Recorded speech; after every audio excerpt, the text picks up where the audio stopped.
তিন সপ্তাহের মধ্যে জুলাই সনদ নিয়ে রাজনৈতিক দলগুলো চূড়ান্ত ঐকমত্য সম্ভব হবে বলে আশা করছেন জাতীয় ঐকমত্য কমিশনের সভাপতি অধ্যাপক আলী রিয়াজ। বুধবার কমিশনের দ্বিতীয় ধাপের অষ্টম বৈঠকের শুরুতেই জুলাই শহীদদের স্মরণে দাঁড়িয়ে 1 মিনিট নীরবতা পালন করা হয়। বৈঠকে পূর্ব নির্ধারিত বিষয় হিসেবে রাখা হয়েছে নির্বাচনী সীমানা নির্ধারণ, তত্ত্বাবধায়ক সরকার ব্যবস্থা ও রাষ্ট্রপতির ক্ষমা প্রদর্শন। জুলাই অভ্যুত্থানের দায় প্রতিটি রাজনৈতিক দল অনুভব করে উল্লেখ করে অধ্যাপক আলী রিয়াজ বলেন, গণঅভ্যুত্থানের সাফল্য থেমে গেলে হবে না, সংস্কারের মধ্য দিয়ে তা এগিয়ে নিতে হবে। ফরেন সার্ভিস একাডেমিতে আলোচনায় বিএনপি, জামায়াত ইসলামী আন্দোলন, গণসংহতি আন্দোলন, এনসিপি সহ 30টি রাজনৈতিক দল অংশ নিয়েছে। যেন একটি আসন বিতর্কিত না হয়, সেই বিতর্কের ঊর্ধ্বে নির্বাচন কমিশনকে থাকতে হবে, আমাদের সকলকে থাকতে হবে। সারা পৃথিবী তাকিয়ে আছে আমাদের দিকে।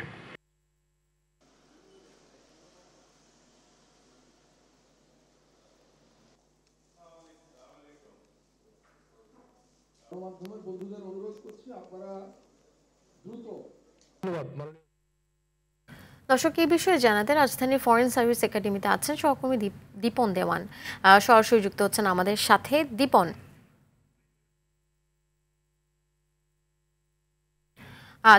আপনি কি শুনতে পাচ্ছেন আমাকে?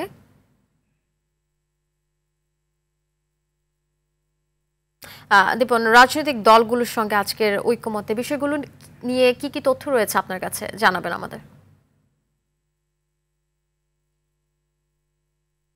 আজকে যে তিনটি বিষয় ছিল সেই তিনটি বিষয়ের মধ্যে এখনো পর্যন্ত প্রথম বিষয়টি নিয়ে আলোচনা হয়েছে এবং প্রথম বিষয়ের আলোচনাটি ছিল সীমানা নির্ধারণ, এবং সীমানা নির্ধারণ নিয়ে বিভিন্ন রাজনৈতিক দল তারা বিভিন্ন ধরনের মতামত দিয়েছেন। তবে বেশিরভাগই একমত হয়েছেন যে এই সীমানা নির্ধারণের ক্ষেত্রে একটি কমিটি গঠন করা উচিত, আবার কেউ কেউ বলছেন একটি স্বাধীন তদন্ত কমিশন গঠন করা উচিত। একই সাথে রাজনৈতিক দলগুলো এটিও বলছেন যে কেউ যদি সংক্ষুব্ধ হন এই সীমানা নির্ধারণের জন্য, সেই ক্ষেত্রে তিনি আদালতে যেতে পারবেন।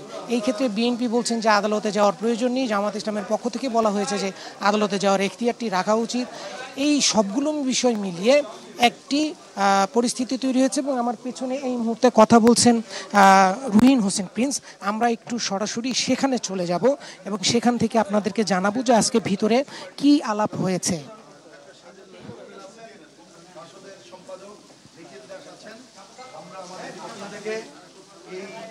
গণঅভ্যুত্থানের বীর শহীদদের শ্রদ্ধা জানাচ্ছি এবং আহত যারা হয়েছেন তাদের প্রতি, পরিবারের প্রতি সহমর্মিতা জ্ঞাপন করেই কথা বলতে চাই।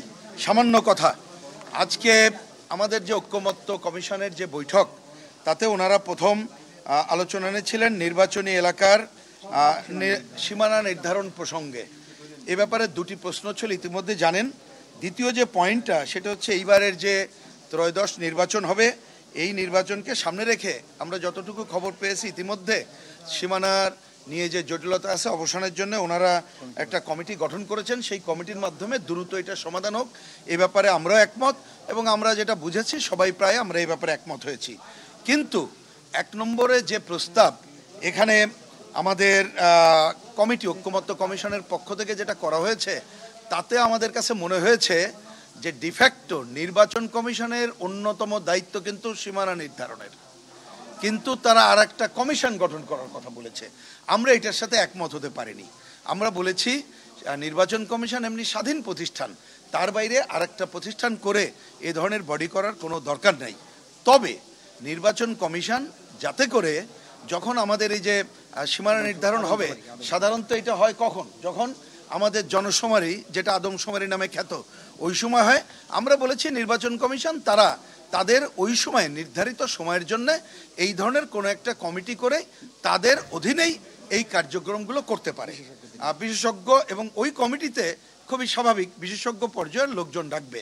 তাই এই বিরতির আগে ঐকমত্য কমিশন তারা বলেছে, এটা শুনেছি, এটাই বলা যায় অধিকাংশেরই মত। ধন্যবাদ দীপন আমাদের সাথে যুক্ত থাকার জন্য।